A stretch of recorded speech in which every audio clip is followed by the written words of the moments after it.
Laurel Thomas, Charlotte Bellamy, is the sweetest person in Emmerdale. Maybe all of Yorkshire. We're talking about a woman who made her first appearance in the Dale dressed as a bumblebee. Pairing her up with a drug-dealing people trafficker like Ray Walters, Joe Absalom, feels like a worse pairing than literally any couple from Love Island. To viewers' shock, Laurel has fallen head over heels for the smooth-talking criminal's charms. For a woman whose relationship history includes Ashley Thomas, John Middleton, Marlon Dingle, Mark Charnock, and Jai Sharma, Chris Bisson, Ray is definitely not her usual type. Actress Charlotte Bellamy explains why Laurel is so smitten. Ray is the most charming person, and he totally has her hooked. So Christmas is really sweet, because she has no expectations. And of course, he has never really had a proper Christmas. So it is full of warmth and love and, twinkly lights and a Christmas tree. He's never had that. And of course, he's just walked into this huge hug of Mulberry Cottage. So it's a surprise for him, as it is a surprise for Laurel. It's been a surprise for the audience too. Given how Ray makes his money exploiting and manipulating vulnerable people, nobody ever expected him to have a softer side. But Laurel of all people has found it. She gives Ray his first taste of warmth, happiness, and stability, things that he has never received from his mother. This genuine emotional connection has not only given Ray's character more depth, but given the story some juicy conflict that may jeopardize Celia's plans to flee the village before they are discovered. Well, Ray said from the doorway, voice low where the world was loud and unpredictable. He had come to the cottage that morning carrying a box of decorations he'd never bothered with before, an awkward attempt at normalcy that Laurel found achingly endearing. "Can't have you catching your death," she replied. She felt the warmth of him near her like a pulse. His presence was a paradox, dangerous like a corner of the moor where the fog lay thick, yet also somehow protective, like the steady beat of a heart that had finally learned the rhythm of kindness. For a little while, in the crackle between snow and twinkling bulbs, they could be ordinary. Ray learned the names of Laurel's teapots. He ate mince pies and laughed when a carol burst from the radio and Laurel's hands went to the high notes as if the music were a person she wanted to embrace. He had never known this, the small, domestic rituals that stitch a life together. He told her once, with a softness that surprised both of them, that he had never had a proper Christmas. Laurel found herself giving him a piece of home she hadn't known she could give. But darkness has a gravity, it pulls. The truth about Ray's past was not something Laurel could change with plum pudding or kindness. Celia Daniels, his mother, was a presence like a pressure, always present, always in the air like the metallic tang of rain before a storm. She had raised Ray in a bed of cruelty, mental, physical, a constancy of belittlement that taught him how to survive by wielding power over others. Where he needed love, he had learned leverage. Where he needed warmth, he learned to bargain. Celia's exit from the village had been announced with the sort of hush that meant goodbyes were never simple in the Dale. People whispered that she would go. People also whispered that she might never be truly gone. Ray, for his part, had always been tethered to her in the way a puppet is tied to a hand. No matter how much warmth Laurel offered, that hand still pulled strings. When Celia announced she was leaving, it should have been a release. For everyone who had been hurt, for every life she had bruised and blackened, it should have been relief. For Laurel, it was a complicated slice. Joy because a toxic presence might finally end. Fear because Celia's departure felt like the cover being peeled off a wound that had not yet stopped bleeding. For Ray, it was the thing that forced a decision into a place where decisions had been sleeping. The day before Celia's bus was due to leave the village, Laurel found herself sitting with Ray on the low sofa, their knees almost touching, the room lit by the soft halo of a Christmas tree. Ray's eyes were tired in a way that belonged to people who carry things alone. He told her, in halting sentences that happened like small avalanches, about being 16 and trading secrets for a roof that never felt safe. He told her about hands that had taught him how to take and voices that had trained him to silence his own. "I thought I had to be hard to survive," he said, the words falling softer than he'd intended. "She, Celia, taught me there was strength in being feared. But she never taught me how to be loved. That's what you've shown me, Laurel. That's what scares me." Laurel reached out and took his hand. Her palm was warm. "Then let it scare you into being different," she whispered.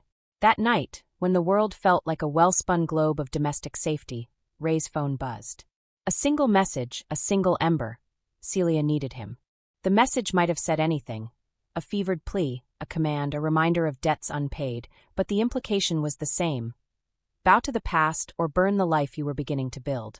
He left without explanation, which in itself was an explanation. Laurel watched him go, a small animal left in the hush. She waited for his return with the kind of worry that makes time stretch taut. When he came back, it was not with the easy, joking manner of a man at peace. He smelled of rain. His hands were cut. In his jaw there was a new hardness, a set Ray had used in business dealings, but never toward the woman who had opened him like a door. "You lied to me," Laurel said later, the words bruised but precise. She asked what had happened. He answered with fragments, an argument, Celia's plan to leave the village with money that didn't belong to them, a confrontation. He told her he had been left with a choice, and that choices had consequences. The village buzzed. Secrets in Emmerdale don't stay pressed for long. They split like ice. People watched Ray with the kind of curiosity reserved for storms. Some thought of him as a villain who had charmed his way into Mulberry Cottage. Others remembered the boy Celia had made him and pitted him more than they judged him. Laurel's friends, always protective, urged her to be careful. But Laurel had never been one for caution when it came to the human heart. She believed in second chances the way other people believed in bank accounts, as something secure to be tapped in times of need. So she did what she did best. She listened, she fed, she held. And Ray, for a time, responded by being present.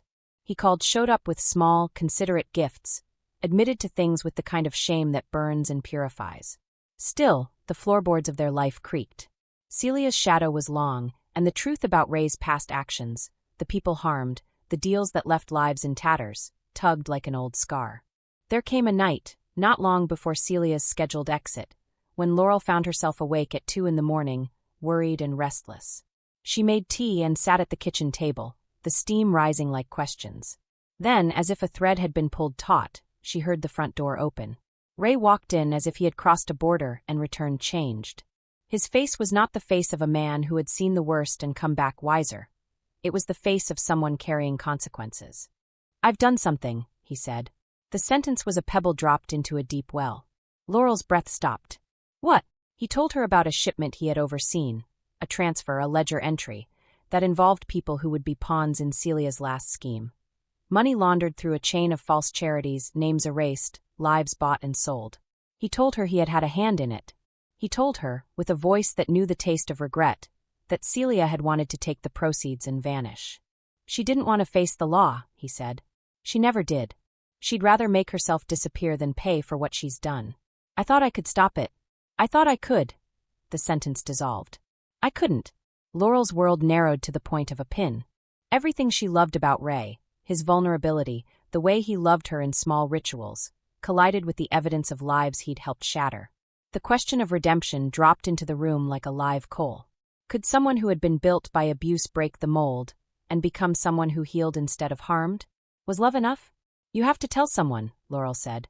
The room was suddenly very bright, lamps, fairy lights, the cold moon pressing against the window as if to witness the confession.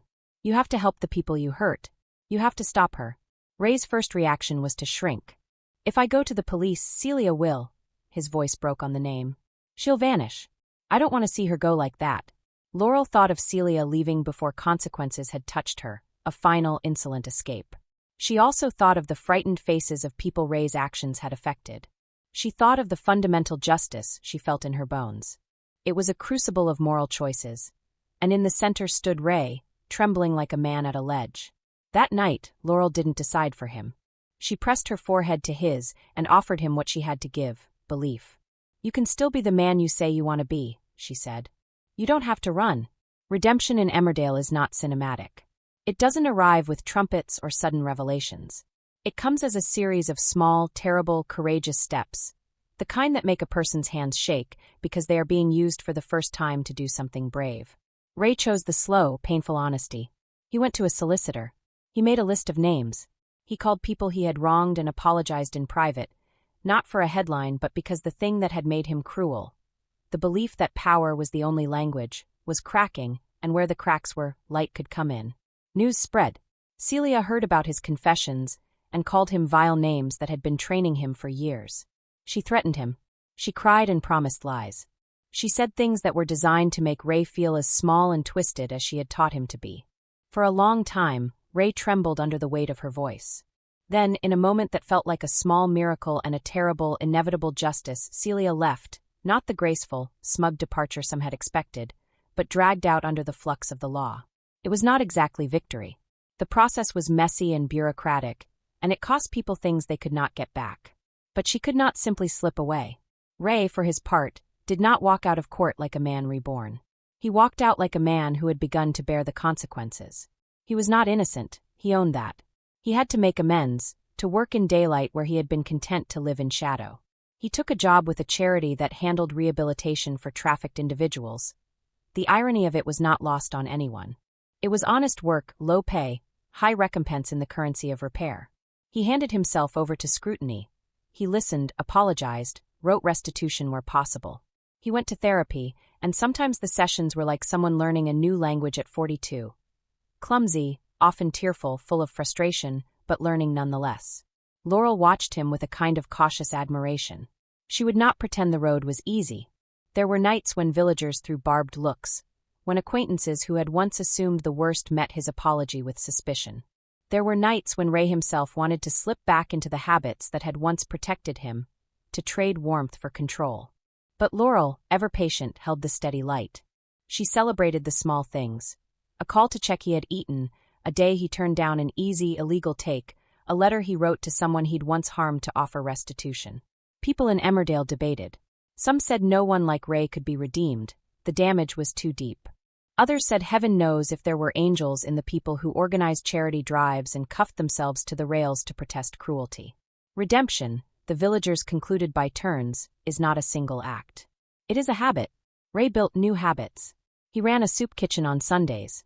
He spoke to young men in the village about choices, and the sludge of being raised to believe cruelty is strength. He visited the people whose lives had intersected with his criminal past and tried, in as many practical ways as possible, to make restitution. He attended court when Celia's trial became messy and, in open testimony, described the way he had been broken and how that had broken others. It was not absolution, it was accountability. Laurel's love for him did not make the road smooth. It made it bearable. She was not his savior, she liked to insist, but she was the person who refused to let the narrative be only black and white. She wanted to see the gray, and to test if gray could become a different shade. In a world that often prefers tidy villains, she believed in messy human beings trying to be better. There was a turning point one spring afternoon, when the fields around the village swung green and people's faces looked softer in the sun. Ray had organized a small memorial for those who had suffered in silence, a quiet service with candles and names read aloud. He stood in front of the gathered crowd and read. His voice was steady for once, not because he'd made himself so, but because the thing he said was true. "I cannot change what I've done," he told them. "I can only change what I do now. I know that sounds small, but it's everything I have." Laurel squeezed his hand in the moment, and for a whisper of a second the world balanced on a blade. Then it tipped toward something like forgiveness. Not forgiveness that erased, that never came, but forgiveness that allowed a life to continue with the possibility of repair. Celia's exit remained a narrative not in the village's memory. She left with a ruckus of scandal, but without the satisfying cruelty of an outraged crowd. Instead, there was a sense of exhaustion, of a story unwinding into aftermath. Ray paid his dues in ways the law could require, and in ways the heart could demand. He learned to be small enough to ask for help and brave enough to give it. Months later, at Mulberry Cottage, Laurel and Ray sat with tea and a window open to the seasons. Their life had a new simplicity. They did not pretend the past had not happened. They spoke of it with honest reverence. Sometimes Ray would help Laurel with small repairs, a broken fence, a squeaky door, and the work would be companionable rather than transactional. It was the kind of life that does not shout, but hums steadily. When asked by friends and neighbors if Ray could truly be redeemed, thanks for watching. Don't forget to like, comment, and subscribe to Emmerdale Echoes.